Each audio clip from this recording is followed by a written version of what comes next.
നിങ്ങളുടെ favourite shows ഇനി ഒരിക്കലും മിസ്സാവില്ല. ഇപ്പോൾ C5 കാണും നിങ്ങളുടെ ഫേവറേറ്റ് ഷോസ് തികച്ചും സൗജന്യമായി. നമ്മുടെ കുഞ്ഞിനും നല്ലോണം പാടാൻ പറ്റട്ടെ. കണ്ണന്റെ അനുഗ്രഹം ഉണ്ടെങ്കിൽ എല്ലാം നടക്കും. ശ്യാമയ്ക്ക് എപ്പോഴും കണ്ണന്റെ അനുഗ്രഹം ഉണ്ടാവുമല്ലോ. ശരിയാ, കണ്ണന്റെ അനുഗ്രഹം ഇപ്പൊ നമ്മുടെ ജീവിതം പഴയതുപോലെ സന്തോഷമായിട്ട് വരുന്നത്. നമ്മുടെ ജീവിതം സന്തോഷമായി വരുന്നു. പക്ഷേ അരുണേട്ടന്റെ ജീവിതം സങ്കടത്തിലേക്കാവുന്നു. അതാ എനിക്കിപ്പോ വിഷമം തോന്നുന്നത്. അരുണേട്ടന്റെ ജീവിതം നേരാവാൻ വേണ്ടി ഞാൻ പ്രാർത്ഥിക്കുന്നുണ്ട്.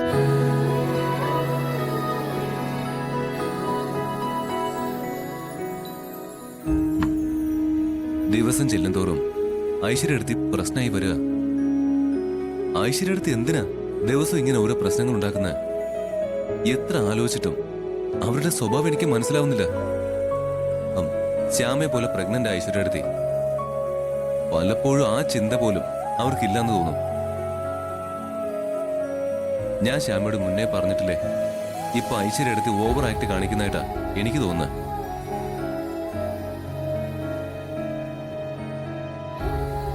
ചിലപ്പോ അവരുടെ ഓട്ടവും ചാട്ടവും ബഹളവും ഒക്കെ കണ്ട അവര് ശരിക്കും പ്രഗ്നന്റ് അല്ലാന്ന് നമുക്ക് തോന്നിപ്പോ. ഐശ്വര്യയുടെ പ്രകൃതം അതാ, അതുകൊണ്ട് അങ്ങനെ തോന്നുന്നേ. അവര് മനസ്സിൽ തോന്നുന്നത് അപ്പൊ തന്നെ അങ്ങ് പ്രതികരിക്കും. ഒന്നിനും ക്ഷമയുണ്ടാവില്ല. അത് ഐശ്വര്യയുടെ രീതിയാ. അല്ലെങ്കിലും പ്രഗ്നൻസി ടൈമില് എല്ലാ സ്ത്രീകളും ഒരുപോലെ അല്ല. അവര് ഭർത്താവിനോടുള്ള സ്നേഹം പ്രകടിപ്പിക്കുന്നത് വ്യത്യസ്ത രീതിയിലായിരിക്കും. ഭർത്താവ് തന്റെ അടുത്ത് തന്നെ വേണമെന്നൊരു തോന്നല് എല്ലാ സ്ത്രീകൾക്കും ഉള്ളതാ. അഖിൽ സാറ് ഞാനേന്ന് പറഞ്ഞ് എന്റെ കൂടെ തന്നെ നിൽക്കുന്നുണ്ട്. പക്ഷെ അരുണേന്റെ കാര്യം അങ്ങനെയല്ലല്ലോ. അശ്വതീച്ചയുടെയും കുഞ്ഞിന്റെയും കാര്യോർത്തുള്ള ടെൻഷൻ അതെപ്പോഴും ഐശ്വര്യയുടെ മനസ്സിലുണ്ടാവും. അവസരം കിട്ടിയ അരുണേട്ടൻ ഐശ്വര്യത്തെ വിട്ടുപോകുന്നുള്ള ഭയവും അവർക്കുണ്ടാവും. അതൊക്കെ സ്വാഭാവിക. അതിനിങ്ങനെ ദേഷ്യപ്പെടുകയും ബഹളം വയ്ക്കൊക്കെ വേണോ? തിരിച്ച് അരുണേട്ടനോട് സ്നേഹം കാണിക്കല്ലേ വേണ്ടത്. അതാ ഞാൻ പറഞ്ഞേ, എല്ലാവരും ഒരുപോലെ അല്ല ചിന്തിക്കുന്നതെന്ന്. അപ്പോ അവരുടെ പെരുമാറ്റ രീതിക്ക് മാറ്റം വരും. എല്ലാം ശരിയായിരിക്കും. പക്ഷെ ഐശ്വര്യയുടെ ഈ സ്വഭാവവും പെരുമാറ്റവും പ്രശ്നം കൂടുതൽ രൂക്ഷമാക്കുകയുള്ളൂ. അവരുടെ സ്വഭാവം കണ്ട എത്ര ക്ഷമയുള്ളവരാണെങ്കിലും ശരി, അവരെ ഇട്ടേച്ച് എവിടെയെങ്കിലും ഓടിപ്പോവും. അതിപ്പോ അരുണേട്ടനും ഐശ്വര്യത്തെ കുറച്ചുകൂടി കെയർ ചെയ്യേണ്ടതായിരുന്നു. ഐശ്വര്യത്തെ ആഗ്രഹിച്ചത് അരുണേട്ടൻ കൊണ്ടുവന്നില്ല. അതാ ഇപ്പൊ പ്രശ്നമായത്. ഇപ്പോ അഖിൽ സാർ എന്നെ എനിക്ക് തേനെല്ലിക്ക് കൊണ്ടുവന്നില്ലെങ്കിൽ എനിക്ക് വിഷമാവില്ലേ? ഒന്ന് ഓർത്തു നോക്കിയേ. എനിക്ക് സങ്കടാവും. ഐശ്വര്യയുടെ സ്വഭാവം മറ്റൊന്നാ. അവര് ബഹളം വെച്ചു, അത്രേ ഉള്ളൂ. അരുണേട്ടൻ അഖിൽ സാറ് കാര്യങ്ങളൊക്കെ പറഞ്ഞൊന്ന് മനസ്സിലാക്കണം. ഈ സന്ദർഭത്തിൽ ഐശ്വര്യയോട് കുറച്ച് അടുപ്പവും സ്നേഹവും കാണിക്കാൻ പറയണം.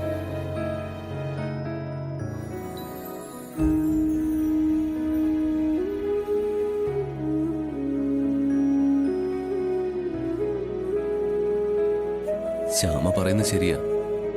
പക്ഷേ ആ സംശയം എനിക്ക് ഇപ്പോഴും ഉണ്ട്.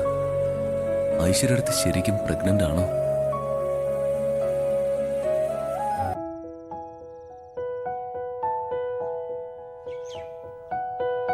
അതേട്ടാ, എന്തായാലും ഏട്ടന്റെ തുടക്കം കൊള്ളാം.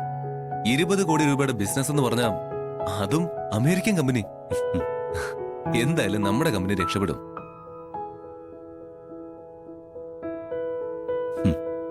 എടാ, ഓർഡർ കിട്ടിയതൊക്കെ ശരിയാ. പക്ഷെ അവരോട് കൂടുതൽ കാര്യങ്ങളൊന്നും ഞാൻ സംസാരിച്ചിട്ടില്ല.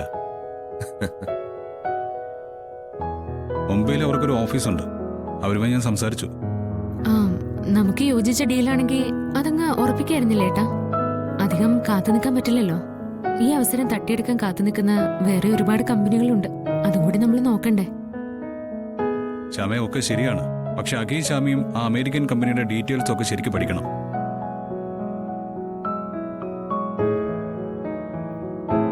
എന്നിട്ട് ഈ ഡീൽ ഉറപ്പിക്കണോ വേണ്ടോ എന്ന് നിങ്ങൾ തന്നെ ഒന്ന് തീരുമാനിക്കണം. അതിനാണ് ഞാൻ രണ്ടുപേരും വിളിച്ചത്.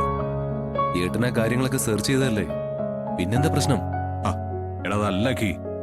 ഒറ്റയ്ക്കൊരു തീരുമാനം എടുത്ത് അതിൽ പിഴവ് പറ്റിക്കൂടാ.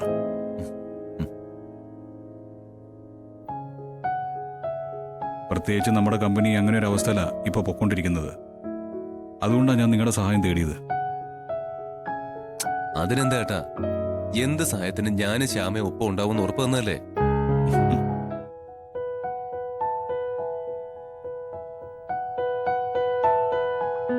ആ ഏട്ടാ, അങ്ങനെയാണെങ്കിൽ ആ ഡീറ്റെയിൽസ് ഒക്കെ എന്താ ഒന്ന് ചെക്ക് ചെയ്യാലോ. ആ കാണിക്ക്.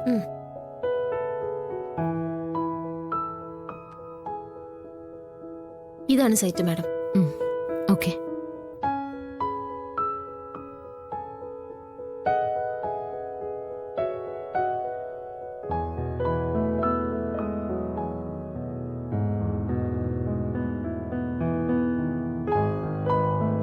എടുക്കൊന്നും വേണ്ട, അവകാശം മതി. പിന്നെ ഇതിനൊരു പിഴവ് പറ്റാൻ പാടില്ല. അതിന്റെ ഡീറ്റെയിൽസ് അക്കിയുടെ മെയിലിലേക്ക് സെൻഡ് ചെയ്തേക്ക്. ശരി സർ. ആ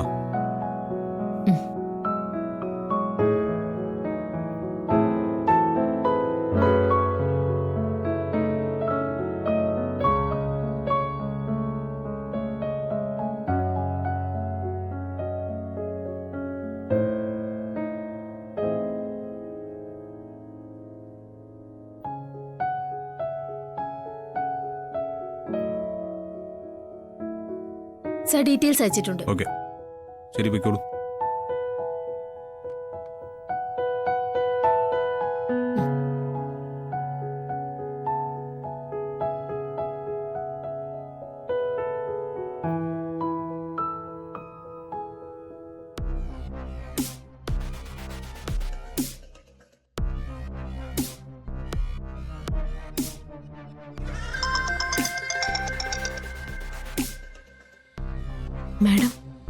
മാഡം എന്നോട് പറഞ്ഞിരുന്ന ഒരു ഗോൾഡൻ ചാർ സ്വത്ത് വന്നിട്ടുണ്ട്.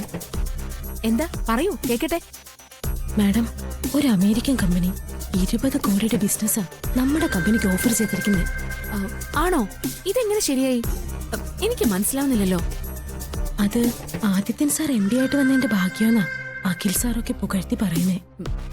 എന്നിട്ട് ആ കമ്പനി ഡീറ്റെയിൽസ് കൂടുതൽ സെർച്ച് ചെയ്യാൻ അഖിൽ സാറിനെയും ശ്യാമ മാഡത്തിനെ ഏൽപ്പിച്ചിരിക്കാം. അവര് രണ്ടാളും പറയുന്നതനുസരിച്ചാവും ആദിത്യൻ സാറ് കമ്പനിയുമായി ഡീൽ ഉറപ്പിക്കുന്നത്. ആണോ?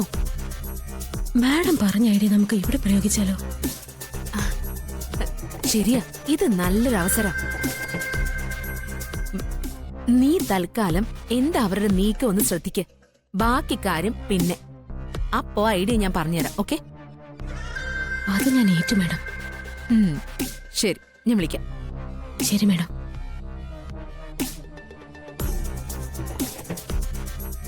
എന്റെ സ്ഥാനത്ത് ആ ശ്യാമ കയറിയിരിക്കുന്നേ.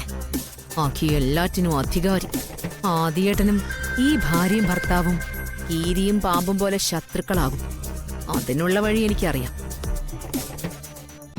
ഡൗൺലോഡ് ചെയ്യൂ C5 ആപ്പ്. കാണൂ എല്ലാ എപ്പിസോഡുകളും സൗജന്യമായി.